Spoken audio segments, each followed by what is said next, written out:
You open your eyes, but there's a problem. You're a prehistoric human. And no, I'm not talking about that romanticized BBC documentary version with epic soundtrack. I'm talking about you, waking up in a damp cave that reeks of mold, urine, and rotting meat all at once. Welcome to the top of the food chain, champ. Well, almost. The cold cuts through your bare skin. You've got a poorly treated animal hide draped over your body that's probably crawling with parasites you don't even know exist. Your teeth hurt. All of them. That cavity you've been ignoring for 3 months? There's no dentist. It's going to hurt until you die, or the tooth falls out, whichever comes first. My money's on the tooth. You'll be lucky to make it to 30 with half of them still in your mouth. You stand up and your knees crack. You're 22 years old, but your body feels like it's 60. Early onset arthritis is the price you pay for sleeping on a freezing stone floor every single night. Outside the cave, the sun is rising and painting the sky orange. Beautiful, romantic, deadly, because that light means it's time to go out and risk your life for food.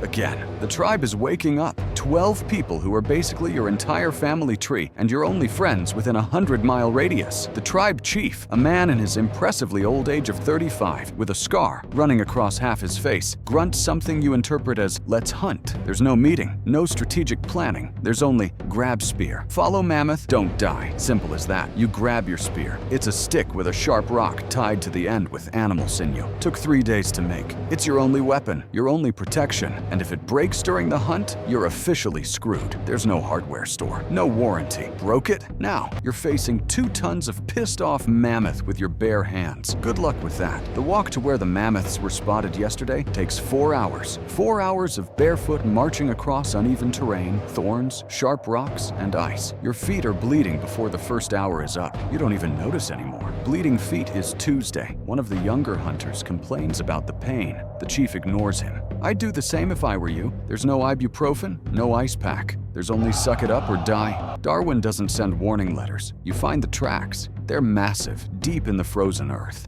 The mammoth passed through here a few hours ago. You follow in absolute silence because any sound might spook the prey, or worse, attract a saber-toothed tiger that's tracking the same mammoth you are. Competition is fierce when you're on the menu for half the local wildlife. There it is, a male mammoth, 12 feet tall, 6 tons of muscle, tusks, and fur. Majestic, imposing, completely capable of crushing you like a bug if you step wrong. The plan is simple. Surround, stab, hope you don't die. Top-tier military strategy. You split up.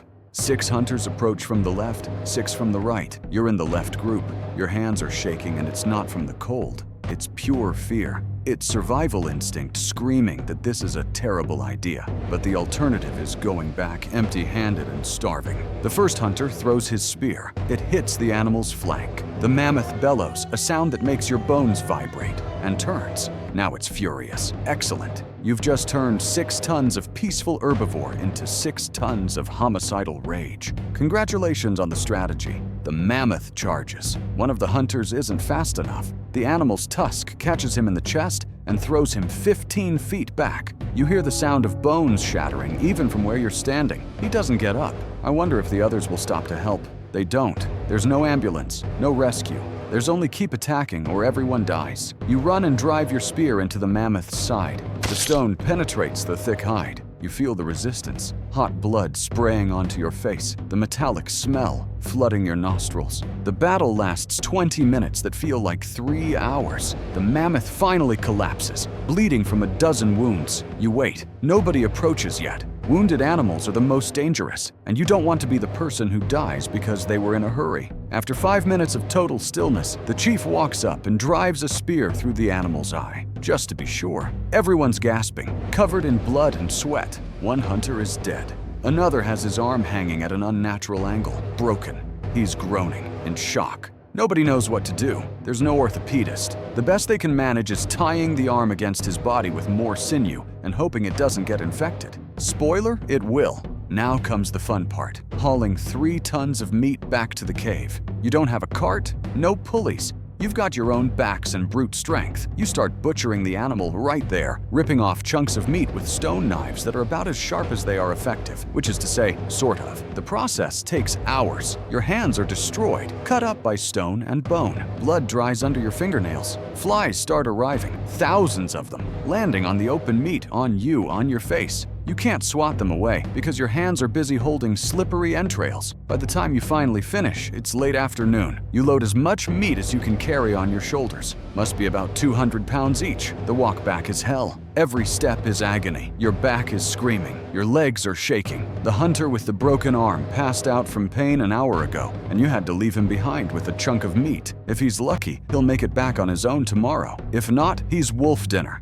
You reach the cave as the sun is setting. Everyone collapses on the ground. There's no heating, but someone starts a fire with whatever dry twigs are left. The mammoth meat is thrown over the flames without seasoning, without preparation. You don't have salt, no spices. You've got meat that's charred on the outside and raw on the inside. And you devour it like it's your last meal, because it very well might be. It tastes like blood and ash. Bits of burned fur stick in your teeth. You chew on bone because you need the nutrients. Your jaw aches from the effort. While you eat, you think about the hunter who died. He was 18, left behind a wife and a 6-month-old baby. Nobody's crying. There's no funeral. The body is still out there in the field, being devoured by vultures right now. That's life. Fast and without ceremony. After eating until you can't take anymore, you drag yourself to your corner of the cave. The same stinking animal hide, the same freezing floor. Your muscles are so sore you can barely move. Tomorrow will be worse. The day after, maybe you'll be able to walk without wanting to cry. Or maybe not. Whatever.